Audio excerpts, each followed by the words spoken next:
Hi, I'm Callum from Tyne Valley Motorhomes, and I'll be handing over the Elddis Majestic 145, which is a 2014 model. So as we walk around the vehicle, we'll start on the driver's side. So the first points you're going to get to, these are your domestic fridge vents. And then below you've got your exhaust for your wheel water and space heater. And you've got your grey, as it's a grey tap. So this is your dirty water waste. So you drive out of a site, drive over the grey waste dump, open that and drain that off. That's also a point you want to drain off in the winter as well. Then you've got your water, so this is your fresh water fill up. So this is where you fill with a hose pipe. So it'll open with one of the round headed keys. So there you are, you can lock it and unlock it. Put a hose pipe in there and either filter it overflows or fill until you've got enough water on board, which you can see on a level indicator on the control panel. And then to drain your water off, it's just here, so it's the blue tap. So if you've taken on contaminated water, too much water, or you want to drain down for the winter, you'd simply open the tap here. Now you've got your battery locker, so your battery locker opens with your West alloy key, which is your square key.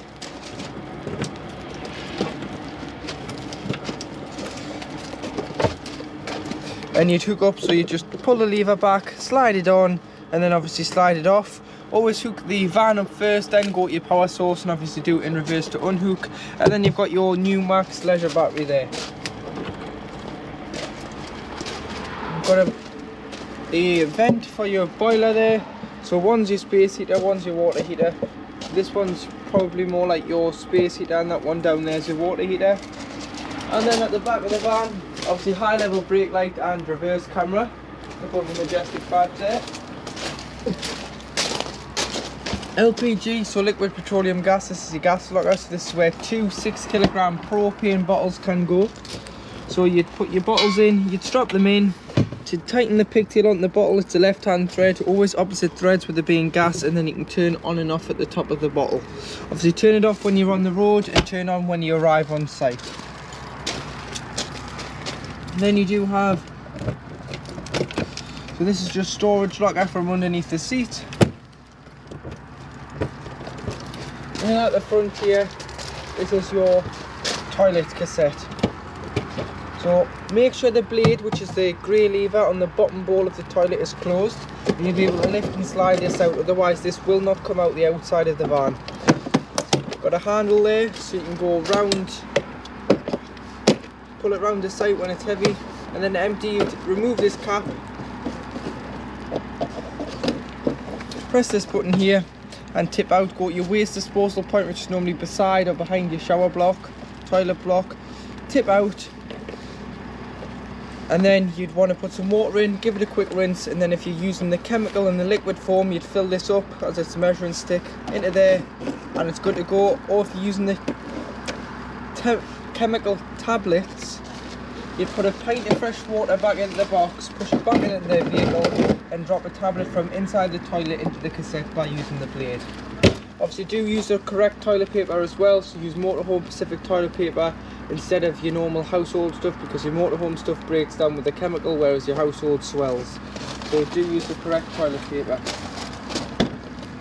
You've got your step switch here, so you can operate your step, which is just there. Obviously it'll go in when the engine's put on anyway. And then at the door you've got your lockable diesel filler cap. On the shunt of the door, so this is your shut, you've got your tyre pressure monitor pressures. So your tyre pressures, sorry, not your monitoring system, your tyre pressures. So you've got 5 bar on the front, 5.5 bar on the back, which is 72.3 on the front and 79.5 on the rear. Underneath the floors where your engine battery lives, so should it ever have to come out, this panel will have to be lifted up and the engine battery lifted out the cab floor. And underneath the passenger seat you've got a toolkit, so it's got a jackknip brace, a towing eye, so everything you need to change your wheel or be towed off the road. And then here you do have your passenger dashboard. On your passenger dashboard, your bonnet release.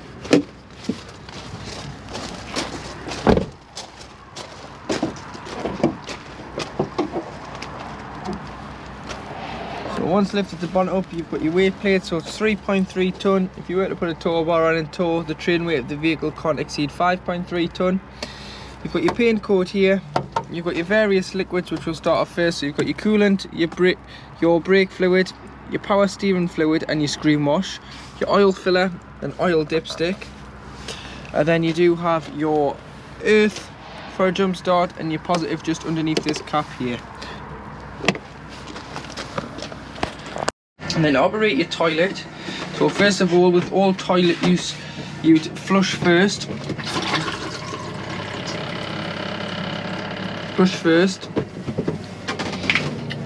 And then what you'd do is you'd open the blade, which allows the water to go into the cassette.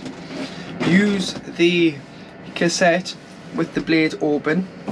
Then obviously you'd flush after and close the cassette. You've got a toilet roll holder there, and this will then go green or red when the cassette is full. So it'll be green to use and red to tell you it's full and needs emptying. You've got your sink here, so you can slide your sink out, your hand basin, like so.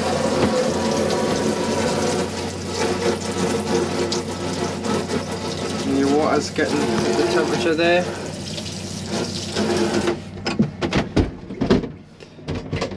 Toiletry cabinet, towel rail, and then you do have your shower screen. So you've got two turnbuckles down here, so you've got one at the top, one at the bottom. You'd pull these out and turn them over the shower screens when travelling.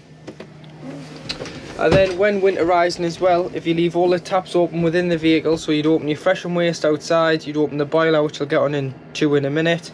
You'll open all your taps, so shower, hand basin, kitchen, but you may want to take your shower head off and allow your shower hose to lie in your shower tray. As you can see, it's got a loop in there. Any water, there's a risk of it freezing in there as well.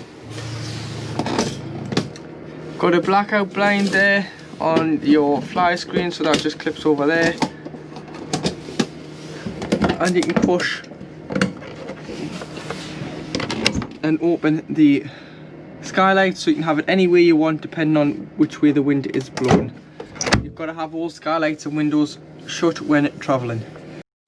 In your wardrobe area, this is where you'll find your freestanding table, which is basically like an ironing board. You fold the legs up, your on and winding handle, two rails so you can hang, and your digital antenna there, which you don't need to do anything with. It's just for your TV.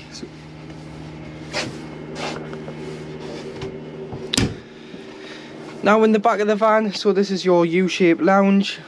To open all the cupboards, you'd push down first and lift up, and you've got your cupboards, so all for storage. There's nothing in them you need to know about,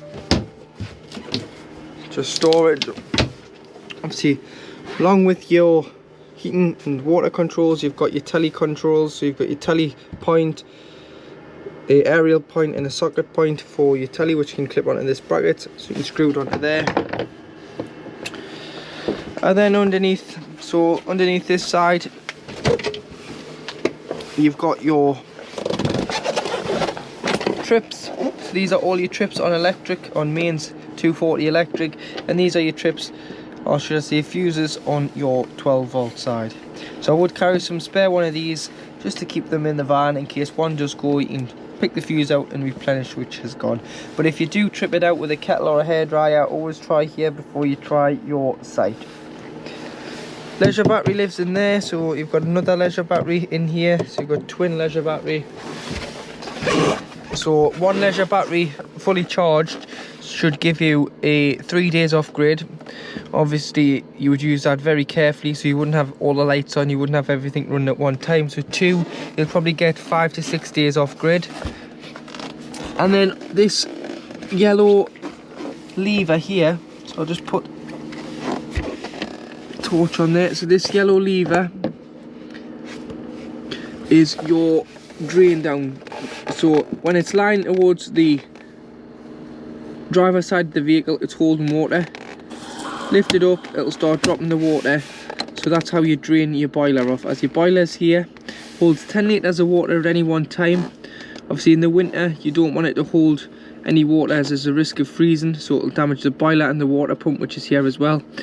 So and the pipes are all plastic and they could burst and flood the vehicle. So you'll want to drain off all the water in the boiler, the fresh water outside and the wastewater, and like I said, leave all the taps open and remove your shower head and allow the hose to lie in the shower tray. But there's your water pump. So when the water does kick in, this is where it will vibrate and kick in. This is your water pump. And then you've got some storage along the back. But to make the bed, what you do is you just lift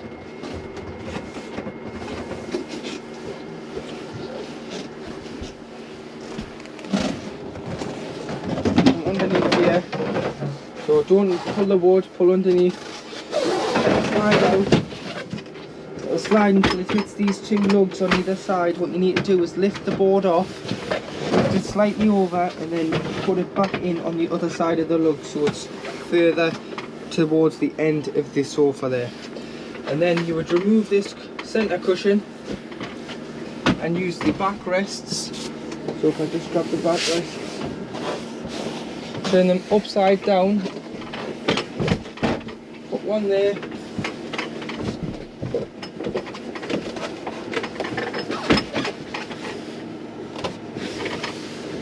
and one there.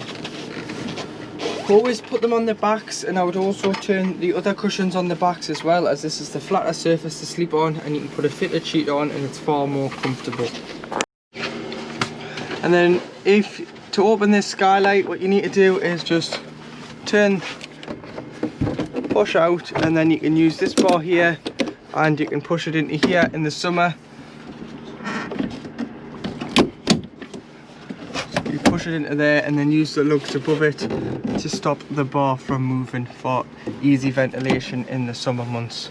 And then open your windows, you do exactly the same with the levers. Push out, turn these black wheels to keep the window out, and obviously loosen it to bring it in. You've got a fly screen on here and a blackout blind on the window, and also you've got a fly screen on the skylight which just clip together, and a blackout blind. Push to separate. And to turn your seat, so you've got your passenger and driver's seat, you'd pull back, turn. If it was to get stuck, you just readjust the driving position and turn it into the back to give you a bigger front lounge space here. So the driver's seat will turn the same as the passenger. So now in the cab, you've got your handbrake down to the right of the driver. You've got your electric windows and electric mirror adjustments, which does both mirrors. So you've got your top big mirror and your bottom blind spot. Headlight adjustment. Wipers with the trip computer on, which tells you your range, your average and instant consumption, your travelling times and miles travelled and so on. Lights are automatic, so I'd simply just leave them on automatic and they'll come on and off with the sensor. Indicators, and then you do have cruise control, so you turn it off, or should I say on. Get the speed, so say you're doing 70, you can push it up, and that's it, set at 70. And then obviously you can decrease it or increase it, and you can cancel resume on the end. Voice command, volume, back and mute. Menu scrolls through your media, so radio, CD and so on, and then you've got SRC, which goes from, so it'll change your source, so it'll go from media to FM to AM and to CD and so on. 6-speed manual gearbox. There's your rear view camera, and that's in reverse, so you'd lift the collar to go into reverse. ASR off's just another word for anti-slip relief, so it's another word for traction control, so you can turn it off there. Locks the cab, unlocks the cab, hazards, rear fog lights and your heated mirrors. Lockable center console, and you've got a USB just here.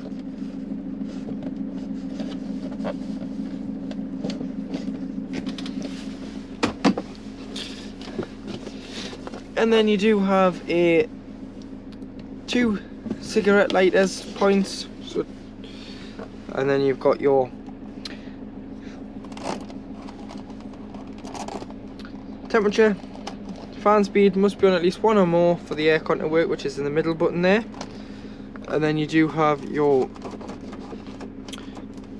distribution, so where you want to go to: face, feet, screen, and then your distribution on the circulation, so whether you wanted to go on to recirculate air within the vehicle or bring fresh air into the vehicle.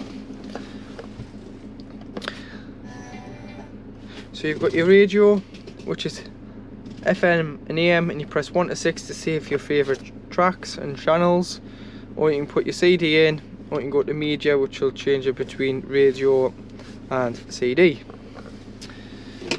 Glove box here, and glove box on the top, which is heated and cooled by the air conditioning. But that now brings us to the end of the handover on the Elddis Majestic 145. Should you have any questions, feel free to contact 01207 272 777 or email sales@timevalleymotorhomes.co.uk.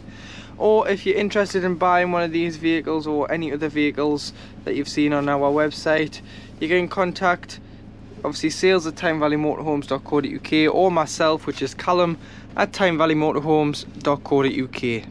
Thanks for watching this handover video.